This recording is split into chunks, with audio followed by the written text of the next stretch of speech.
Hi, this is Joe again with another review. For the sake of this video, we'll be discussing a real classic Christmas movie for you, the 1954 film White Christmas, starring Bing Crosby, Danny Kaye, Rosemary Clooney.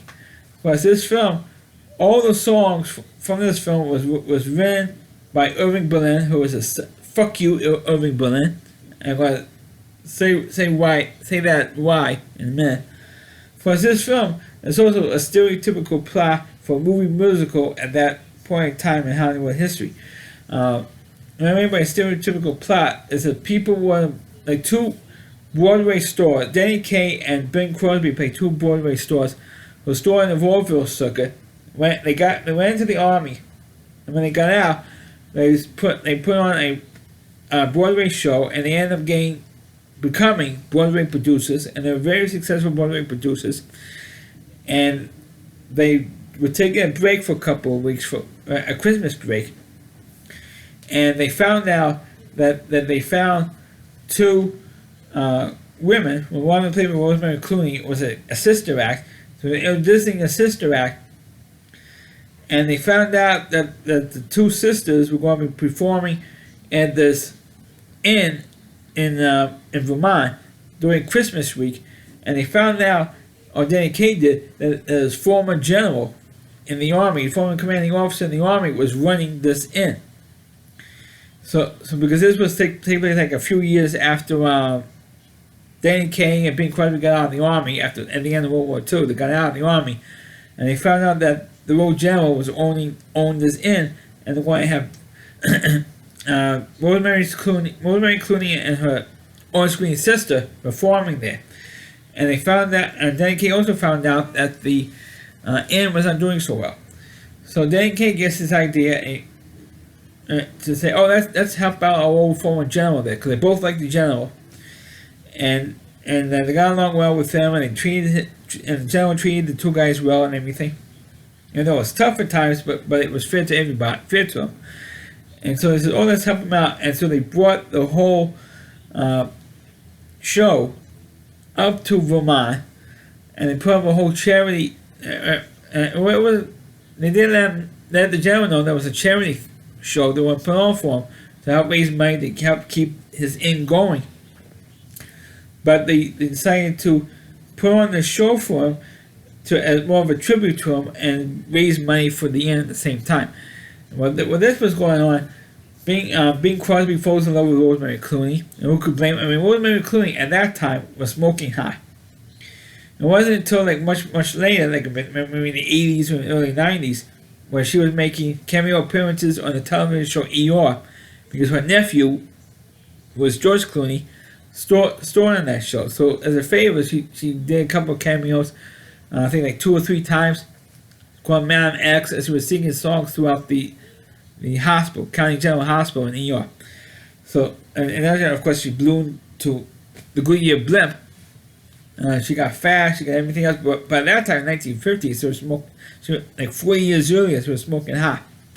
So Bing Crosby ends up falling in love with Rosemary Clooney, and the other sister was falling in love, or they pretended to fall in love with Danny Kaye to keep this two sister act going, or to break up the sister act, so that Rosemary Clooney could fall in love with somebody. Preferably Bing Crosby, but she left, and then Bing Crosby convinced her to come back, and they ended up getting married at the end of the show and the movie. And of course, at the end of the movie, they sing the most famous song from the film, which is of course Irving Berlin's "The Self-Hating Jew," "White Christmas." And the reason why I call Irving Berlin Self-Hating Jew is because he was a Jewish songwriter. Those of you who don't know who Irving Berlin, he lived to be like 100 or 101 or something. He wrote a ton of songs in the early part of the century. One of them, he became so Americanized that he wrote the song "White Christmas," and that's why he's a self-hating Jew for writing a Christmas song. I mean, if he was really Jewish, he wouldn't have written any Christmas songs whatsoever. But he wrote "White Christmas," which of course is the most famous Christmas song of all time. And it's usually when radio stations used to have countdowns for the greatest Christmas songs of all time. White Christmas is always number one. Well, now all of a sudden it's that stupid Mariah Carey song that's even more annoying than White Christmas. All I Want for Christmas is You. To me, that's the most annoying Christmas song of all time because it gets played every 30 seconds. That song is played somewhere. And anyway, I know I'm getting off topic, but that's why I call him a suffering Jew, and the song is horrible. Grandma Got Run Over by a Reindeer is a much better song than that one. At least it's funny. And I'm surprised that people like Al Sharpton doesn't call White Christmas a racist song because it has white in the title.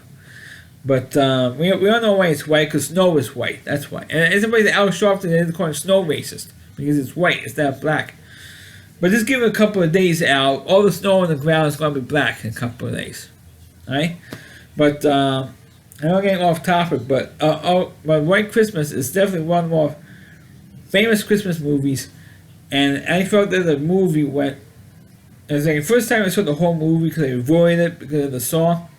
Because it's Irving Berlin. But the movie itself, it's not a bad movie. It's just that it's the song that bothers me.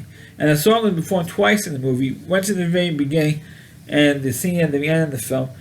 And but the movie itself, it's not.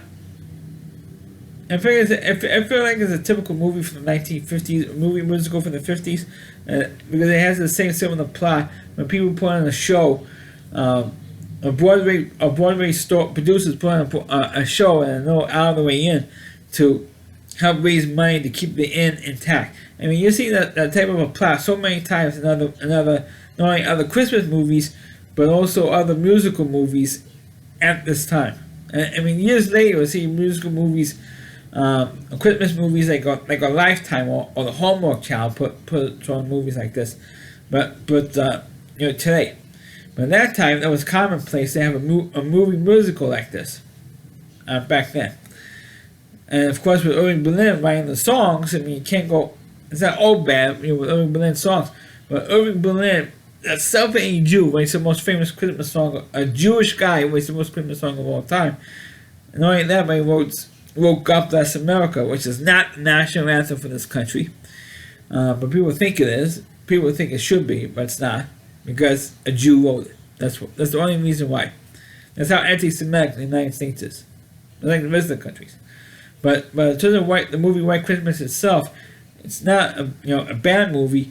But I figure that the movie goes way too long, and it's about a 2-hour movie, and I feel like it's like maybe 15-20 minutes too long.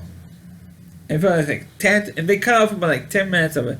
It's fine, because there's some death sequences that went too long. And in my opinion, with Danny Kaye and not so much Rosemary Clooney, but she didn't really do that many dance routines. But the other girl who plays Rosemary Clooney's sister in the film, she does way too many dance routines, and those dance routines went on too long. So that's my review of the movie White Christmas. Please click on the video, please rate it, please subscribe to my channel, and please forward this video onto your Facebook pages. You can check out all my reviews and only my YouTube channel, RallyC.com, that's over WDY, and then C.com, that's my homepage to Rally Reviewer. Christine Moore, please check out all of his videos on his website. Thanks for watching. Catch you next time.